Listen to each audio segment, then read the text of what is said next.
இனிய வணக்கம். Style logic YouTube channel. Question answers and discussion. சரி, என்னுடைய மார்க்கெட் நெறிமுறைகள் அப்படின்னு சொல்லிட்டு ஒரு புத்தகம் இருக்குது. அந்த புத்தகத்தில் ஒரு தொழில் எப்படி நடத்தணும், அந்த தொழிலால் நம்ம சம்பாதிக்கக்கூடிய வருமானத்தை தான் எப்படி பயன்படுத்தணும், தன்னை சார்ந்து இருக்கிறவங்களுக்கு அது எப்படி உபயோகரமாக பயன்படுத்தணும் அப்படின்ற எல்லா டீட்டெயிலுமே நான் சொல்லியிருக்கேன். சரி, அதில் என்ன சொல்லியிருக்கேன்றது உங்களுக்கு புரிகிற மாதிரி ஸ்லாங்லேயே நான் சொல்கிறேன்.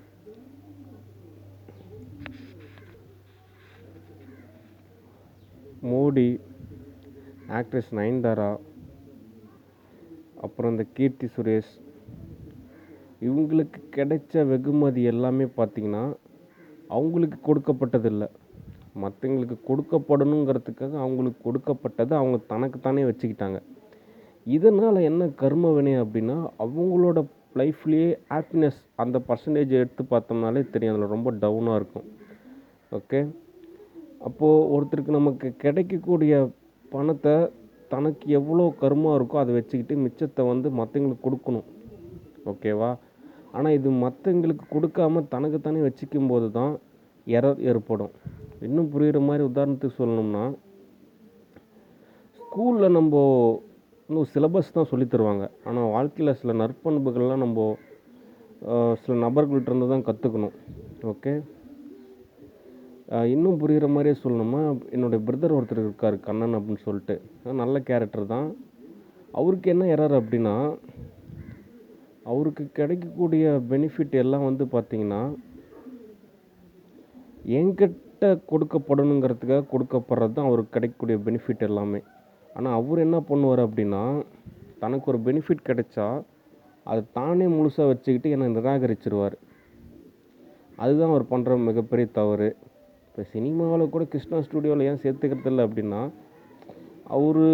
அவர் ரிஜிஸ்டர் பண்ணோம்னா அவரே எல்லாத்தையும் என்னை ரிஜெக்ட் பண்ணிடுவார். ஏன்னா நான் தான் டைரக்டர். இப்போ என்னையே ரிஜெக்ட் பண்ணிட்டாங்கன்னா அப்புறம் எல்லாம் டோட்டலாக அவுட்டு.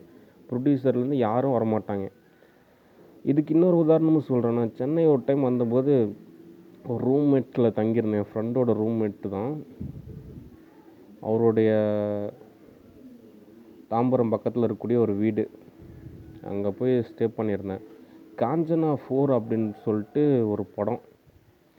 சரி, நானும் சொல்லிட்டு கலாநிதிமான்கிட்ட பேசிவிட்டு ரெஜிஸ்டர் பண்ணேன். அதை ரிஜிஸ்டர் பண்ணது உடனே அவங்க தான் ப்ரொடியூசர் டைரக்டர் அப்படின்ற மாதிரி நினச்சி என்ன ரிஜெக்ட் பண்ணிட்டாங்க. கடைசியில் அதுக்கப்புறம் அந்த கதையை ஸ்டோரி எல்லாமே மாற்றி எழுதியாச்சு. இது எதுக்கு சொல்கிறேன் அப்படின்னா, யாருக்காவது ஏதோ ஒரு பெனிஃபிட் கிடைச்சிச்சின்னா உடனே தனக்கு மட்டும்தான் அப்படி நினச்சிக்கிட்டு மற்றவங்களை ரிஜெக்ட் பண்ணுறதுன்றது ரொம்ப தவறு. ஓகே, மோடிக்கு யூஎஸ்ஏ கவர்மெண்ட் ஒரு ஃப்ளைட்டு கொடுத்தாங்க. அது எதுக்குன்னா என்னை எடுத்துகிட்டு போய் அமெரிக்காவில் ட்ராப் பண்ணணும் அப்படின்றதுக்காக. ஆனால் அது தனக்கு தானே பயன்படுத்திக்கிட்டா. அப்படி இந்த மாதிரி வாழ்க்கையில் நிறையா பேருக்கு நிறையா பெனிஃபிட் கிடைக்கிது. அது மற்றவங்களுக்கு கொடுக்குறப்போ அது இன்னும் அதிகமாக கிடைக்கும் அப்படின்றது தெரியாமல் கிடைச்சா போதும்னு சொல்லி தனக்குத்தானே வச்சுக்கிறாங்க. அதில் ஏற்படக்கூடிய கர்ம வினை தான் பல்வேறு சங்கடங்களுக்கு காரணமாக இருக்குது. அதனால் இந்த நிகழ்வுக்கு பேர் ஊழல், லஞ்சம், ஏதேதோ பேர் சொன்னாலுமே ஆசையின் அடிப்படையில், பற்றாக்குறை அடிப்படையில் ஏற்படக்கூடிய ஒரு எண்ணத்தோட செயல்பாடு தான் அது. ஆனால் நான் என்ன சொல்கிறேன்னா, அப்படிலாம் எதுவும் நினச்சிக்காம நமக்கு என்ன வேணுமோ அதை நம்ம வச்சுக்கிட்டு மித்ததை மற்றவங்களுக்கு கொடுக்குறப்போ மற்றவங்களும் நல்லா இருப்பாங்க, மற்றவங்களால நம்ம இன்னும் நல்லா இருப்போம். ஓகே, அப்புறம் நெக்ஸ்ட்டு கொஸ்டின். கீர்த்தி சுரேஷ் அதோட ஆத்மா மூவிஸ்க்கெல்லாம் ஓகே, அதாவது பழைய கீர்த்தின்றது ஓகே, ஒரு நடிகை. இப்போ இருக்கிற அந்த ஆத்மா தமிழ்நாட்டை கொஞ்சம் சீர்குலைச்சிட்ருக்கு. அதனால் கேரளாவை மட்டும்தான் அனுமதி. Kerala studio only. தமிழில் எந்த ஒரு படமும் கிடையாது, எந்த ஒரு வாய்ப்புமே கிடையாது. தனக்கு கிடைக்கக்கூடிய வாய்ப்பை அது மிஸ்யூஸ் தான் பண்ணுதே தவிர அது சரியாக பயன்படுத்த மாட்டேங்குது. கடைசியில் என்னையை ரிஜெக்ட் பண்ணுற மாதிரியான செயல்பாட்டில் தான் இருக்குது. ஓகே, ஓகே, டிஎஸ்ஜிஎஸ் நம்ம இன்னும் நிறையா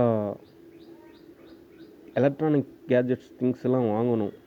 அப்போ தான் இன்னும் நல்லா நம்மளால் ப்ராஜெக்ட் ரெடி செஞ்சு இன்னும் ஆப்பிளுக்கும் மைக்ரோசாஃப்ட் கம்பெனிக்கும் இன்னும் சோனிக்கும் இன்னும் நிறையா கம்பெனிஸ் இருக்குது. அவங்களுக்கு எல்லாத்துக்கும் ப்ராஜெக்ட் கொடுக்கணும். ஓகே, ஆல்ரெடி ஒரு அக்ரிமெண்ட் கொடுத்துருந்தேன் ஆப்பிளுக்கு வந்து 5 கேம்ஸ் அப்படின்னு. அதே மாதிரி மைக்ரோசாஃப்ட்டுக்கும் ஒரு அக்ரிமெண்ட் இருக்குது. அதனால் இந்த டிஎஸ்ஜிஎஸ் கொஞ்சம் நம்ம செயல்படணும். அதுக்காக நம்ம தியானம் பண்ணுங்க, ஜபம் பண்ணுங்க, ஏதாவது ஒன்று முயற்சி பண்ணுங்க. Okay, see you next video. Bye.